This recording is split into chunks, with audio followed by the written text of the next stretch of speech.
Halo semuanya, perkenalkan nama saya Sonia Puskaria Munte dengan NIM 124190014 dari kelas RTIA. Di sini saya akan memaparkan hasil tugas saya, yaitu analisis implementasi kobot di industri otomotif. Melalui pemaparan ini, kita akan melihat bagaimana integrasi teknologi robotika tidak hanya sekedar mengejar target produksi atau otomasi industri saja, melainkan bagaimana teknologi tersebut dirancang untuk menyatu dengan keterbatasan, kapabilitas, dan kenyamanan manusia dari sudut pandang ergonomi dan sistem kerja yang efisien.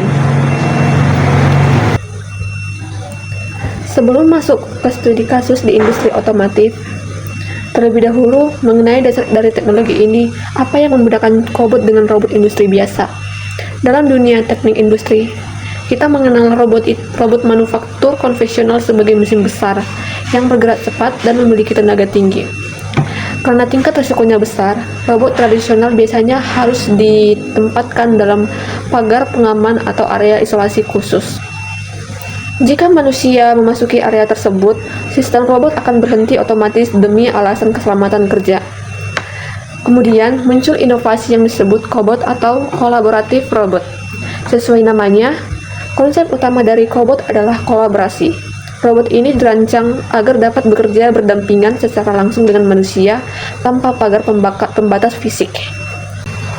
Manusia memberikan fleksibilitas berpikir dan pengambilan keputusan, sedangkan kobot memberikan konsistensi kerja, ketelitian, dan kekuatan fisik secara stabil.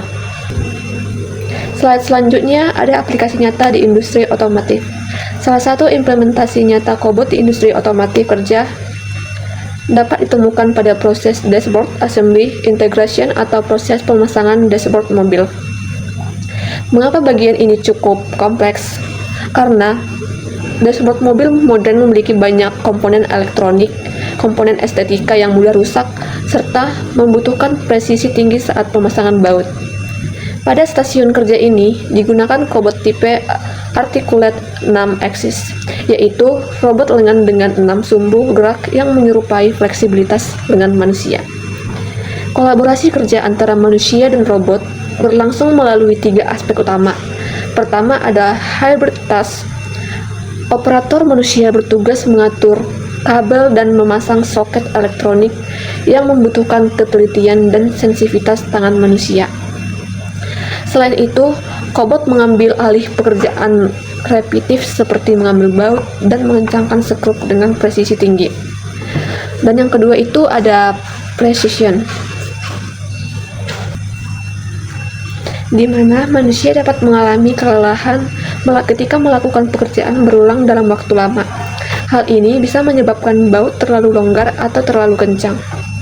Kobot mengatasi masalah tersebut dengan kontrol torsi otomatis, sehingga setiap unit kendaraan memiliki standar kekencangan baut yang sama. Selanjutnya yang ketiga adalah efisiensi. Pembagian kerja antara manusia dan robot mampu mengurangi bottleneck pada lini produksi sehingga waktu siklus perakitan menjadi lebih cepat dan kapasitas produksi meningkat.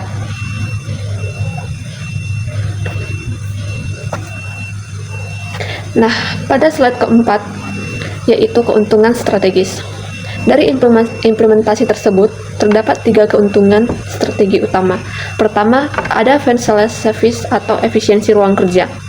Karena kobot memiliki sensor keselamatan internal, perusahaan tidak perlu menggunakan pagar pengaman besar seperti robot konvensional.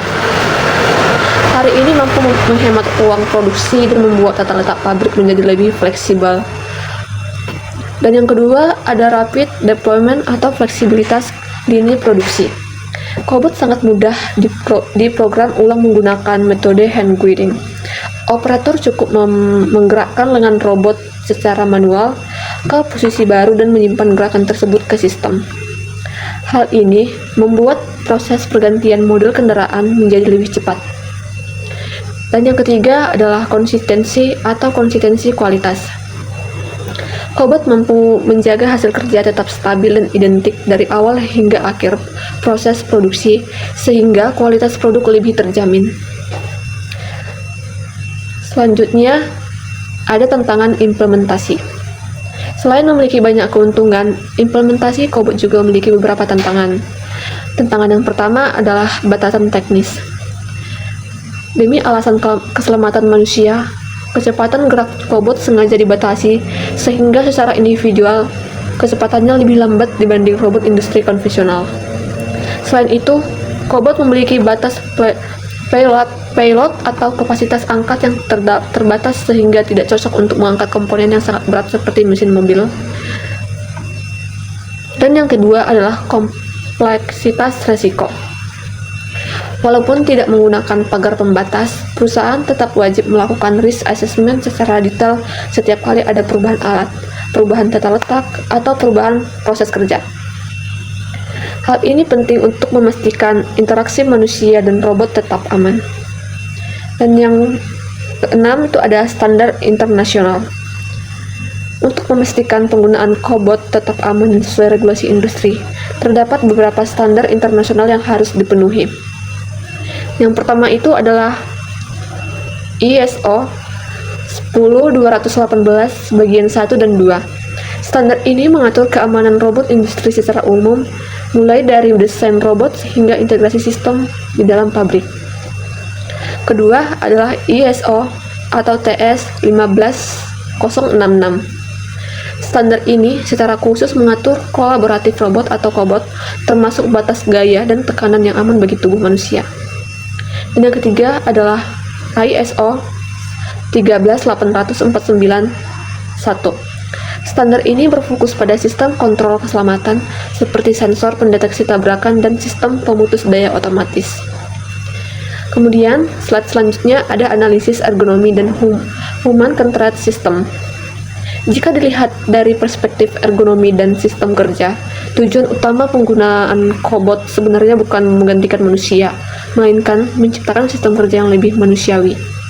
Pada lini produksi otomotif, operator sering menghadapi pekerjaan seperti dengan postur statis dan gerakan berulang yang berisiko menyebabkan cedera otot. Nah, melalui implementasi kobot, pekerjaan yang berat, monoton, dan berisiko tinggi dapat dialihkan kepada robot. Sementara itu, manusia lebih difokuskan pada tugas yang membutuhkan pengambilan keputusan dan pengawasan kualitas.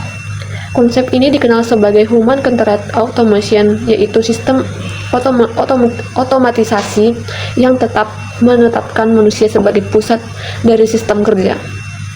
Dengan demikian, teknologi tidak memaksa manusia mengikuti mesin, tetapi mesin yang membantu menyesuaikan keterbatasan manusia. Selanjutnya, ada pencegahan MSD.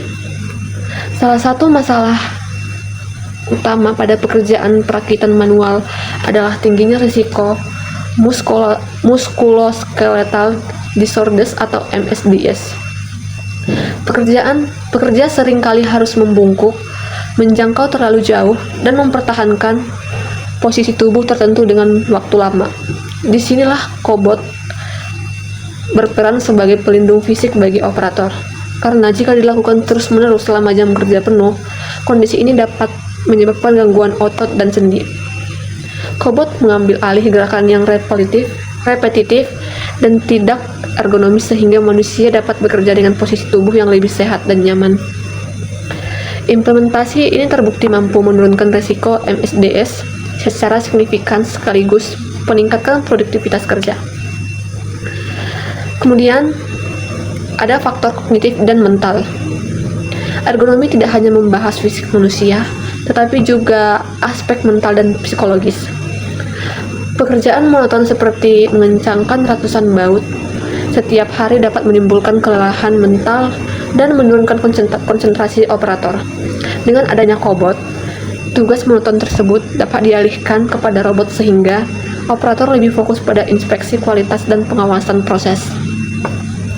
Selain itu, kobot modern dibuat mudah dipahami dan mudah dikendalikan melalui layar sentuh interaktif serta metode hand guiding.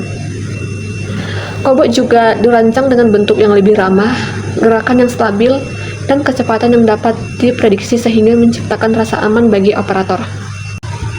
Selanjutnya, sebagai kesimpulan akhir, implementasi kobot industri otomotif merupakan contoh nyata penerapan human-robot collaboration dalam dunia teknik industri.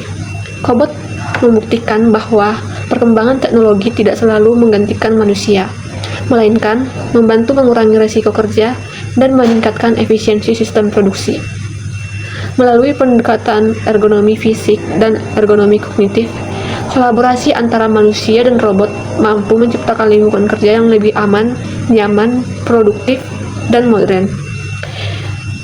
Demikian pemaparan tugas mandiri dari saya mengenai analisis implementasi kobot di industri otomotif.